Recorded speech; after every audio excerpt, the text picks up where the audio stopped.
Bam! Jayson Waller here with the True Underdog Podcast, Entrepreneur Apple's top 3 podcast. You can follow us on Google Cast, Apple Podcast, Chrome, YouTube channel. Everything's out there. Make sure you subscribe. I've got a really cool guest today. He's an EY entrepreneur winner like myself. He's been, back in the streets in the hood, back in LA when he was a kid. So I can relate growing up in Phoenix. I'm super excited. But most of all, this guy, I'm going to learn some lessons from him today. I want to introduce Ryan Blair. How are you doing, buddy? I'm good, Jayson. Thank you for having me. Now, look, you're known for being the CEO of AlterCall and the CEO of, let me make sure I pronounce this right, Visilis Sciences.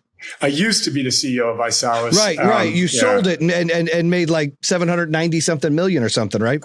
Yeah. Okay. Something like that. I wanted the listeners to know, like, hey, this is a big deal because this is somebody that came from nothing and built his wealth and built things up. And then, you're doing the AlterCall now. I want to talk about, you struggled with mental health and ADD as well, right? Yeah. I struggled with mental health my entire life. ADD, I was, moderately dyslexic and had a lot of learning disability challenges growing up. So that was part of it. And, my entire adult life, I just channeled it into entrepreneurship, which having some of these, attention deficit disorder and learning disabilities actually lent itself very well to the sport of entrepreneurship. Yeah, it's weird how that happens. You can use something that we think's hindering us in life, but we can actually put it to the positive and do good things with it. Now, due to your background, you had issues with a criminal record. Is that correct? Oh, yeah. So you struggled to get jobs early on, but yet wanted to be an entrepreneur, correct? I had one job and I was always afraid that they would find out about my background. My criminal record was as a juvenile, and so I had it expunged. So I was fortunate enough to get my act together prior to turning 18. But I still had a lot of concern about this stuff coming back to haunt me my entire career. But when I published Nothing to Lose, I took all my skeletons out of the closet and put them in the bookstore. And as a result of that, everybody knew that I had that background. That's where I was going next. So you have a New York Times best-selling book, Nothing to Lose, Everything to Gain. Talk about that book.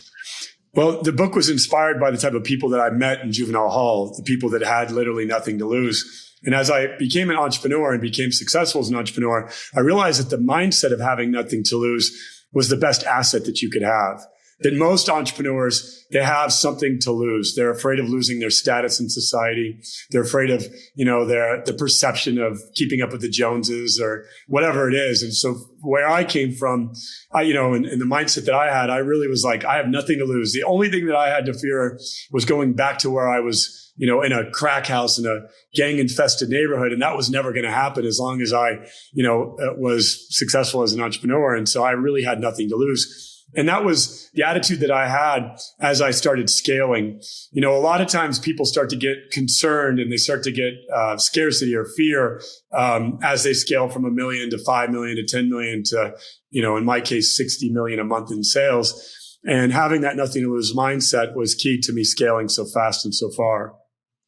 I always like to say that people play to not lose. They play it safe. And when you've got nothing to lose, then you play to win, right? Yeah. I mean, that's kind of the mentality that some of the entrepreneurs out there have is, when something's given to you, you're scared to lose it, right? And you're playing to not lose. You're playing it safe or prevent defense. But when you've got nothing, like you said, what your book's about, you're all in every time, betting on yourself, doubling down, risking everything. That's how you build a business from the ground up to do 60 million in sales a month, is you're rebetting on yourself every time, right?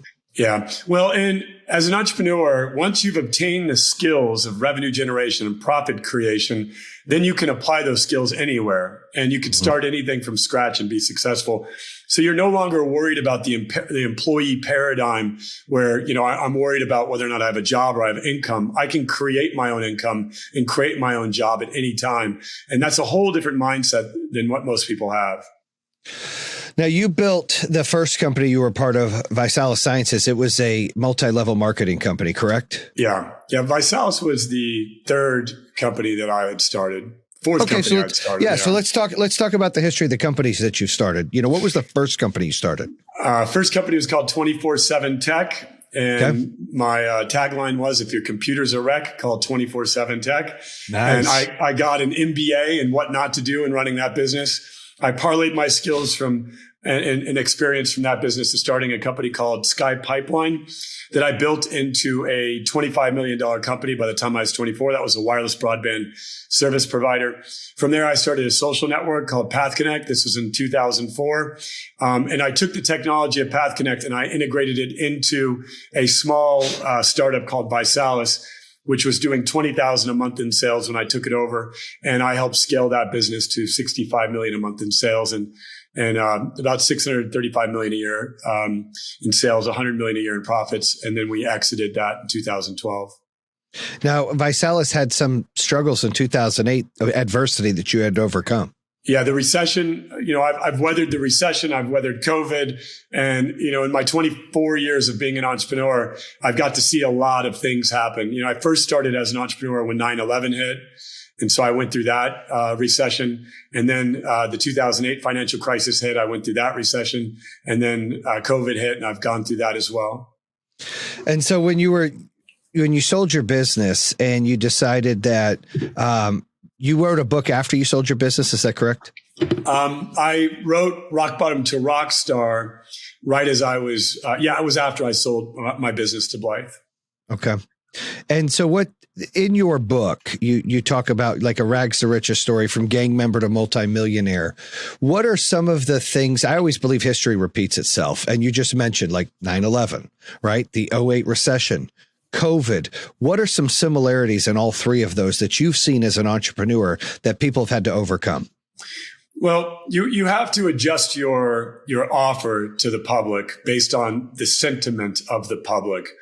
In a economy like we're in right now, people will spend a vast amount of money on luxury and on, certain items. And when we go into a recession, people are not going to want to buy luxury. They're going to want to buy alcohol and cigarettes, and they're going to want to buy things that help them escape the reality that they're in. So you have to look at the marketplace and you have to make various adjustments based on where the marketplace is. If you're selling a product at scale. If you're only working with a niche, it's different because different niches respond to different marketplaces differently. But when you're looking at creating a product that is a mass market product, you have to adopt to the sentiment within the marketplace. So I'd say that would be one key learning from that. And then the other is and this is something that I've learned in the building of my present company, AlterCall, is I tell people I'm in the house building business.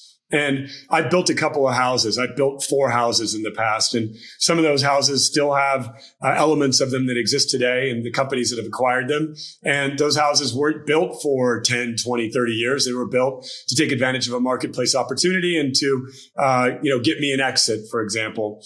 The house that I'm building today, I'm building it quite differently. And so the foundation has to be built differently.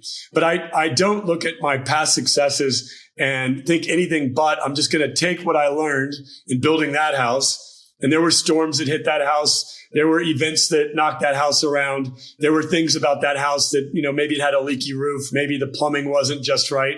And I'm not going to bring those negative things that I did to that house into this house. I'm going to build this house with the experience in mind and the understanding of the different types of storms and different types of things that are going to hit this house in this environment.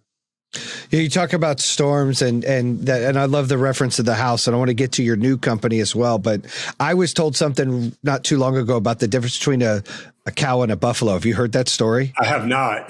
Okay, so you're going to like this. I think this might be down your alley. So, and I heard this from my co-host John LeBlanc, and I love it. I use it all the time because things reference it. But a cow, when a storm is coming, a cow will actually run the other way. And what happens is the storm just hovers over that cow for a while. And, put in perspective with us, like when we have problems or anxiety or issues and things going on, when we don't deal with them, we don't try to release them, we don't try to, handle them, and we're avoiding them, we get anxiety, we get depression, we get anger, all those things, kind of like a cow. But a buffalo sees a storm, it runs through it. So it gets through it and it's looking for the sunshine and to get through it fast to get it behind it. And that's the difference between a cow and a buffalo. And I try to put that perception in my business and in my life when things feel hard, which brings me to your new business that you opened up, AlterCall. Talk about that. Yeah, AlterCall started as a passion project because I wanted to help people change their lives. As an entrepreneur, I dealt with a lot of escapism, substance abuse. I wasn't happy. The more successful I became, the less happy I became. Amen. Yeah. And so I thought to myself, there's got to be a better way. There's got to be a better way of doing life as an entrepreneur.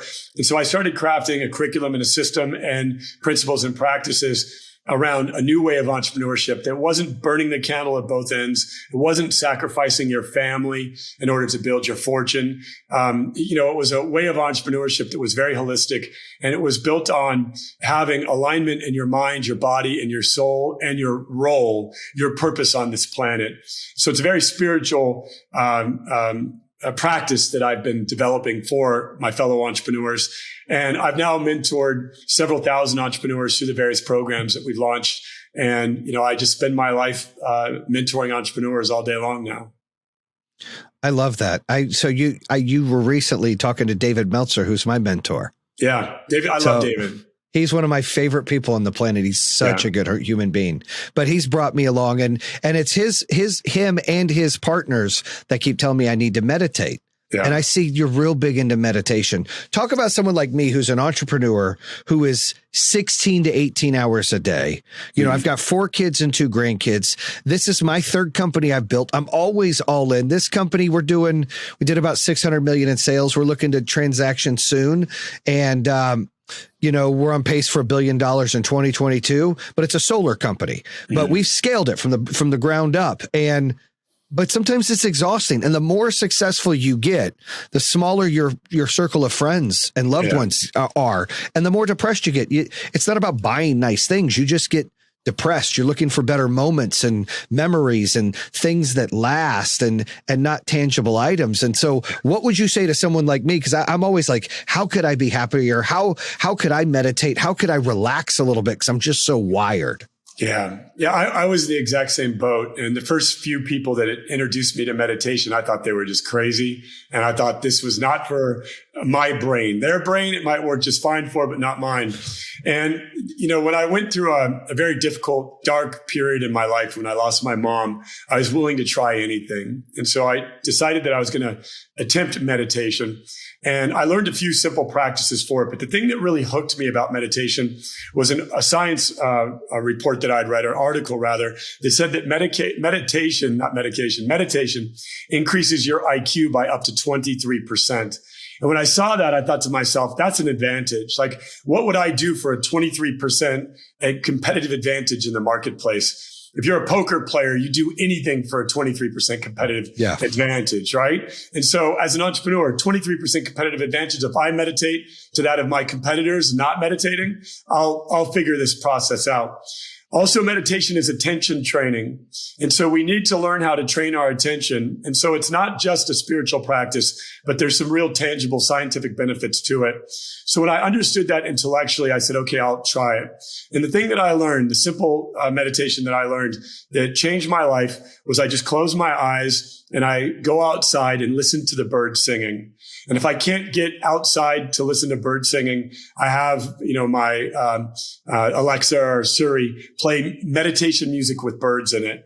And I just close my eyes and I train my attention to the sound of the birds. And I try to listen to those birds and the different variety of birds that there are until I can get to a place of calm. It generally takes about 20 minutes to go to a place where you have gotten to a place of calm. Once you do that, you will start to be able to observe your thoughts. Now, this allows you to take inventory of what you are thinking. And that you'll find that a lot of the stuff that we think is really nonsense. It has no relevance. It's noise. It's not important. But we just haven't gotten to a place where we release those thoughts. And so they stay in our mind and become noisy until we figure out a way to discharge them. So after you get to a place where you observe your thoughts, then you can release them. And once you release them, then you can make room for more powerful, potent thoughts. After you've done this practice for enough time, you will get to a place where your thoughts no longer control you. You control your thoughts. And I'm living proof of it. And you'll start to have a real deeper connection to your mind and an ability to channel your mind and channel your your attention and your focus toward really meaningful things. When you look at, and one of the other things that you mentioned is around, happiness. When you break it down, we have energy, we have time, and we have money. If we get our energy right, we'll get our time right. If we get our time right, we'll get our money right. And so meditation is a form of getting your energy right. And once you have the right energy, as you know, in your profession, some days you show up and it's like you can move mountains. And other days you show up and nothing works, right? And you're like, today was a total loser. Everything I tried to do just didn't work. And it was your energetic state that you showed up to that day with, and the energetic state that everybody else connected to you with, that determined the results of that day. And so I've developed a process and a protocol where I really dial my energy in so that my time is extremely efficient. And therefore, I'm able to spend the time with family and have the quality time that I need, and able to make the impact that I'm capable of making, that I desire to make, and that I believe my soul came here to make. And when you dial all those three things in, you're able to live a life where you're able to have the resources that you need to make the impact that you need, and still recharge and rest and restore and so forth. I have to try to meditate because it sounds promising, and you're right. 23% IQ, that got my attention. Right. And so, but finding happiness, how does one discover life's purpose and happiness? Well, every single one of us has a purpose. What we have to do is we have to detach from all of the things that society tries to pin us with. Detach from status seeking, detach from comparison to others, detach from a lot of the external things. And we have to attach to really knowing ourselves and trying to identify the specific things that make us unique and different. Each of us has a soul, and that soul has a personality. And when you strip away all of the layers of mud that we accumulate by way of our existence, by way of culture, by the media, by society, by the divisiveness that's going around in society, and you detach from that stuff, and you do that through meditation and through some other modalities that we teach. When you detach from that stuff, you can then really start to see clearly what are the things that make you unique, and what are the things that you can bring to this world that are uniquely offer the world betterment. And we're all here to make the world a better place. Every single one of us should leave the world better than we found it. And each of us has the opportunity to do it in our unique way. And I have frameworks and things that I teach people how to discover that. But once you discover that purpose that you have, then you're in a state that I like to call activated.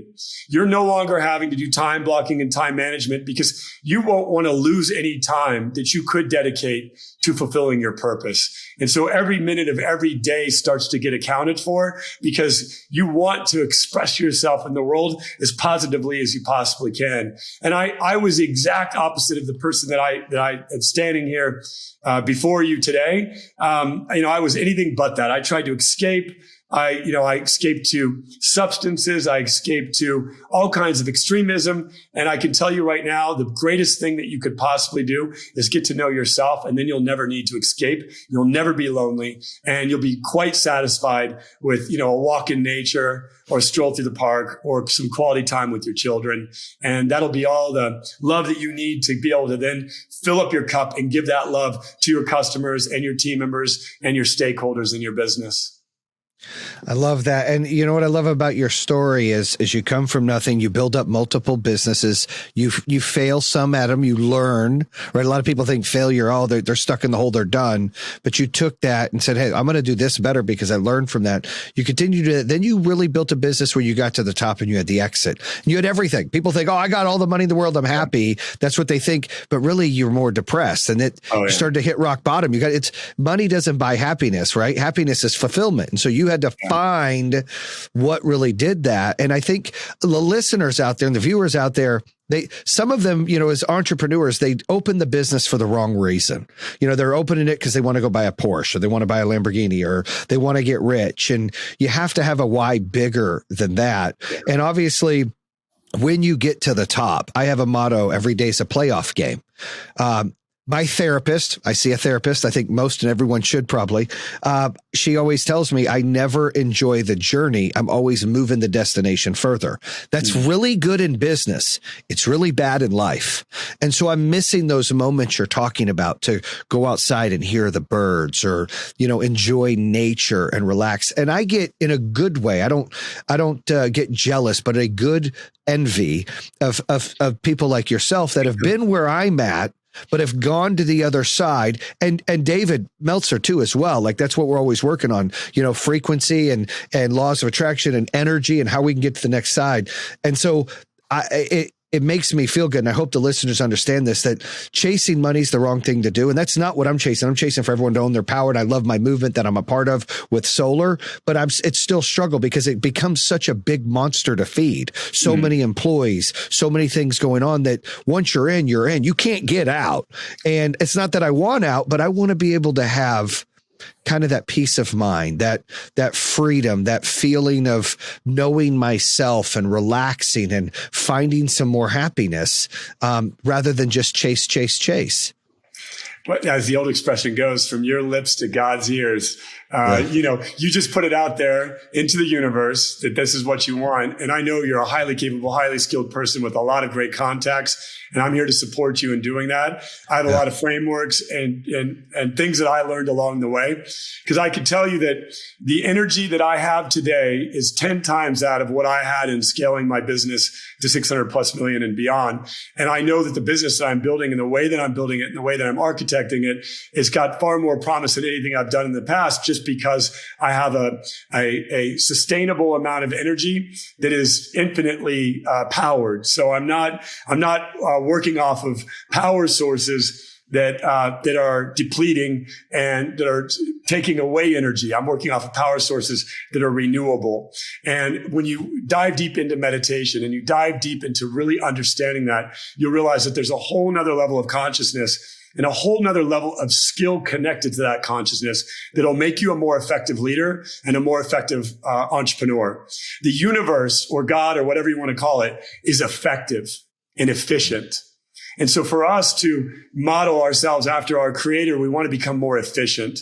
And meditation and breath work and the other modalities that I teach simply help you become more efficient with your energy. And the more efficient you are with your energy, the faster and more successful you are at deploying that energy. What would Ryan tell his early self at 25? I've thought about that question a lot. I've actually asked it as well. And, what I would tell myself today to my 25-year-old self is probably a different answer than I've given a lot of other people. But I'd probably go to my younger self and say, you are going to be extremely successful. You are extremely talented. You're at the genius level in certain things, and there is no chance you won't be extremely successful. So have dignity and don't compromise. And by dignity, I mean, don't do stupid things. Like, I wasted tens of millions of dollars in stupid things, partying like a rock star, chasing women and fame, doing drugs. I would tell my younger self that all of that stuff is not worthy of the dignity that your soul has within you. And the capacity that you have to create is far beyond that of your imagination. And so I would coach myself. Yeah, because I didn't have a coach. I had venture capitalists that invested in me, and I had some great mentors, but no one ever showed up and said, like, we're going to take you to the highest level possible. And that's why I've created the program that I've created, and I do the work that I do, because, some entrepreneurs that are out there, they have the capacity to be the next Steve Jobs. They just don't have the right mentorship and the right person that sees their genius and says, like, we're not going to do these 25, 30 things so that we can do these few things that are going to really express your genius in the marketplace and help you fulfill your soul's, work. Yeah. I heard you say compromise. I think that's always something that we look back on and say, oh, I compromised my morals or my thoughts or who I am today, chasing or doing something wrong there with that dignity. I think that's important. I mean, when building a business, I try to make it about the people, right? We just had a holiday party recently with 2,000 plus people, and we gave out $290,000 to the employees, and we had 5 $25,000 winners. And to see the faces of some of those employees changing their life, they didn't expect that. They're able to buy a house. In your business, you're changing people's lives. They're able, it's not, you already have all the money. You don't need money. There comes a point where you make enough money, it's irrelevant. People don't understand that. Like the more money there's, you can't spend it all. So it's not about money for you, but the feeling that you get, I want you to share with the listeners out there of helping people. Explain that feeling. Well, I'm a father. I have a 12-year-old, and I know you're a father as well. And the greatest leaders I know are the greatest fathers that I know. And so I just simply try to be a great father to my team. And for those that are females, to be a great mother to your team. And, as when I see my team members, as you just described, hitting new levels in their career, achieving new levels financially, I feel like a father that's witnessing one of my children, that I've spent a lot of time mentoring and developing. I feel like I'm a father that is able to celebrate that win and that victory with them. And that's what entrepreneurship really is. We are problem solvers, and we are actually contributing to people's livelihoods. We're putting Christmas presents under the Christmas tree. We're upgrading the family meals or the family vacations by way of our vehicle. So the work that we are doing is so meaningful, and it is so legacy building. Whether or not your vehicle, like my vehicle, I directly mentor people through my vehicle. And in your vehicle, you're helping people free themselves from the tyranny of the electric company and from being exploited in perpetuity, right? By the electric company. So you're literally freeing people of exploitation and of the tyranny of these electric companies, raising prices on them and charging them in perpetuity. Many times senior citizens can't even pay their electric bills, and they're dying in their homes because of the way our fossil fuels consumerism is driven. So the work that we're doing is world-changing, life-changing work at a direct level and an indirect level. And so we really have to be renewed in our purpose as entrepreneurs and understand that the work that we're doing is really God's work. And particularly for those of us who have a vehicle like you do and I do, that is really changing the world. It's changing the way people do business. It's changing the way people live in your particular case. And so, us entrepreneurs, we are the solution to society's problems. It's not the politicians. It's not the government. These people are not going to fix your problem. It's an entrepreneur that's going to come clean up the environment. It's like yourself. It's an entrepreneur that's going to teach a new way of doing business like I'm doing, that are going to be the change that's going to affect society in a way where, we have less pollution and we have less alcoholism or drug addiction or abuse in the system. Man, you got me pumped. You got some energy. I can tell you that, because you just got me jacked up, excited about what our movement's about and what your movement is about and what entrepreneurs do, that vehicle of change, whether it be the employee and or both the customer. It is. I agree with you 1,000%. I never really looked at it that way. What I love most about doing my podcast, and I've had some really cool people on here as well as yourself, was really inspiring and cool, is I always feel like I learned something. I always get coached a little bit. I feel like I get a little better. I hope the listeners get that too when they, hear people like you, Ryan, talk about your success and talk about how you care and value what people are doing, because we need more of that in the world today. The world is so divided today, and it's not what it's supposed to be. People aren't helping enough people in the world today. They're very self-centered and selfish. Yeah. Well, the world's messed up. People's hearts are closed. If everyone just opens up their heart and really says, how do I bring my unique genius to the marketplace? And how do I make an impact in the marketplace? The world will be a whole different place. And that's my mission is, I'm going to change the world by changing the way the world does business. I'm going to teach people to be more heart-led, because if you have a bigger heart and you have more love for the product that you're creating, the service that you're offering, the team that you're leading, you're going to make a bigger impact on the planet. There's no doubt about that. And the world is changing. Business leaders are becoming more mindful. Bill Gates recently adopted meditation, and, he was a sworn atheist, and now he's meditating. So, the world is shifting right now, and I plan to do my part to help make that shift. The other thing that I was going to tell you about the energy transfer that you're receiving right now.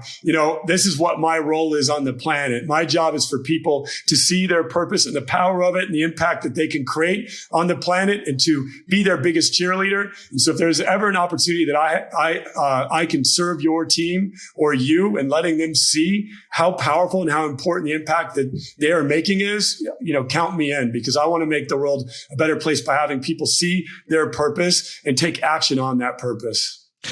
Well, it's funny you say that. I was thinking the same thing, because we bring guest speakers on all the time. We get their book. We have about 450 sales guys and 450 people in production. And we do a book club.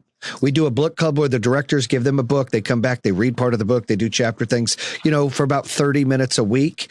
And it's really taught a lot of our employees how to think like an entrepreneur or how to take it to the next level. And there's been some great books they've done, it worked with. I think yours is right down that alley, and to bring you on would be a blessing for our team. Absolutely. I would love to. They would be so inspired. And I'm always looking for that. Like, I know David spoke to him recently too, and it was fun. Like, David is such an inspiration as well, and his story is unique. But how can the folks listening and watching find you and your business? Now, we'll have everything on the bottom, but how can they find you and your business? The best way, if you want to make a personal connection with me, is just go to my Instagram.